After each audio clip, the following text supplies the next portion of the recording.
Ikinasal na ang hunk actor-rapper na si Carlos Agassi sa kanyang longtime partner na si Sarina Yamamoto. Ibinalita ng dating matinee idol ang pagpapakasal nila ni Sarina sa pamamagitan ng social media na itinuturing niyang isa sa pinakamahalagang araw sa buhay niya. Ibinahagi ng aktor sa kanyang social media page ang mga litratong kuha sa kasal nila ni Sarina na naganap pa noong Agosto 8, 2025. Kalakip ang kanyang mensahe sa pag-level up ng kanilang relasyon.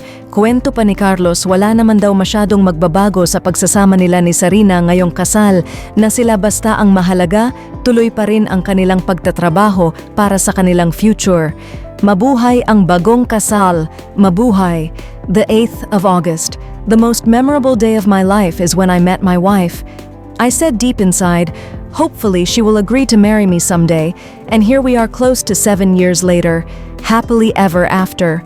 Fulfilling her dreams, which is now our dreams, 4x4 car, new house with fresh air near the beach, river and mountains surrounded by positivity. Praying for a baby, just like all of you, gustong-gusto namin, but all in God's time. Marrying my best friend, my soulmate, my talented rap goddess, producer, director, nurse, psychiatrist, architect, and gym, food, and travel buddy. The most beautiful, sexy woman for me. We are both working hard towards our goals side by side, every second of every minute of every hour of every day. Sabi nga ni Father, may forever sa marriage, and we both agree. I love you so much, Mrs. Sarina Agassi. I just pray every day that I can make you the happiest. Thanks for all the love, patience, and trust. Almost 7 years together, my love, my forever, my everything.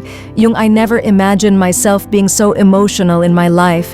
Tears of joy as I married my soulmate, best friend, and partner for life. Jokes aside, mas madami pa ako iyak kesa kay Mrs. We never prepared what to say. It all came from our heart and was what we feel.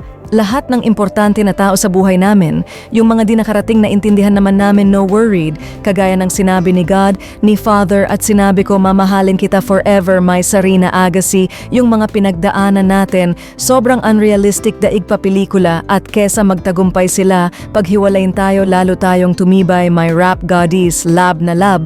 At napakaswerte ko sa magulang po si Mommy Yuki at Daddy Honey, na nararamdaman ko yung pagtanggap at pagmamahal nila sa akin as manugang. Sumalangit ang aking unang pati stepfather, at sobrang busy ng nanay ko para may makain kami sa pang-araw-araw. Thank you po, Lord, for blessing me at 45 years old with my loving wife. God is good and will always provide as long as you be a good person. Always give your best and follow the laws of God and man. Never compare yourself to other and everything in moderation. Mr. and Mrs. Agassi, Sarina and Carlos Agassi, going 7 years stronger together forever 8-8. Marriage is forever, so only get married when you are 100 at 1%.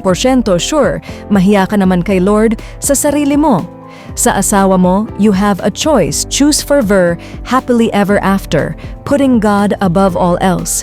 Maraming salamat sa mga bumati sa amin ng best wishes and congratulations sa aming wedding ni Mrs. Alam mo naman, 8-8 mahalaga kay Mrs. Para yung memory namin, ako medyo tumatanda na 8-8, diba? Tsaka infinity, tsaka swerte daw. So yun ang aming wedding anniversary. 7 years na kami. So, sobrang thank you sa Christian Charms wedding, tapos receptions of saints.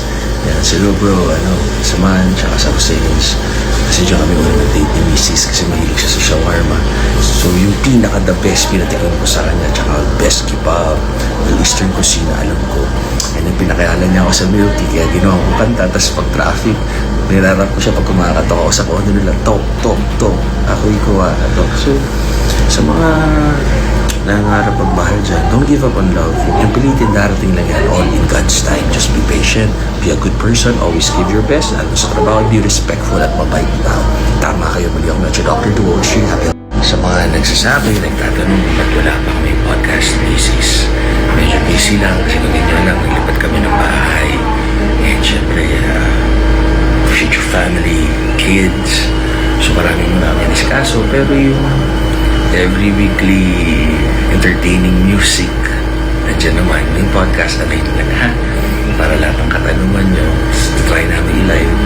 Daming studio house para makapag-interact sa inyo, dapat questions nyo. Total, kayo na rin nagsabi, ayaw kami bayaran, di ba? Wala man lang gas money kung mag-guest sa mga podcasts or TV shows, mga big networks or big companies. And dito na lang work from home, di ba? So, yun. And then, continue to give advice, especially for health and fitness. And kung gusto nyo magtanong mo relationship or financial, it's up to you. Basta yun lang, do what works for you. Tama kayo. Mali ako, I'm not your doctor. You know what's best for you. You know your body best. And yung galing nila, diba? Dahil 6th-year anniversary namin ng Mrs. Love na love. Hindi ko muna siya madala sa Japan. Dito ko siya dadaling sa authentic Japanese buffet. Sobrang mahal kasi expensive to. Mahal na mahal ito. Yes, love. Isa tayo sa sushi. Sa sushi, okay? Dito yung sushi? Okay, dito tayo. Let's go. Sushi roll. That's how we roll. Sushi roll. Sushi rolls. Okay. Dito yata. Ayun. Alright, let's go. Yup, yup, yup. Ayun na. Yay! Happiness, oh. Wow. Buffet! We miss you. Daddy Honey, Mommy Yuki. Love na love. Abortion. Ooh. Ano? Wow. Wow. Ooh. Sa inyo, uni? Sa wala? Aww. Part 1. Sa kanya lahat yan. Ito lang sa akin. Sexy mo, idol. Ano talaga idol? Yan sa kanya, ito sa akin. Ha ha ha. Totoo ba? Ang inang nilalang, nabusog na ako. Ang sarap ng Japanese pancake. Para siyang pizza na, love. Tapos, ano ba to? Salmon, ang tamis, sarap. Kasi ito parang lomi, tamis, anghang, pero Japanese. Ito sukiyaki. Ito yung sa teppanyaki. Ito to. Ito mo, ubus na yung sa kanya. Ikaw, Dad. Mahinang nila. Nahinang nila lang na ako. Ito na yung buffet panlabang ko. So may 5 kinds of ramen para sa aking ramen princess. 3 lang. Ako naman, cake and cream. Cake ice cream. Ano masarap na inumin, mahal? Patay ako. Ano yan? Hindi malamig. Hindi malamig. So ito na yung pangat. Si ramen queen ko. Ako si dessert cake. Happy wife?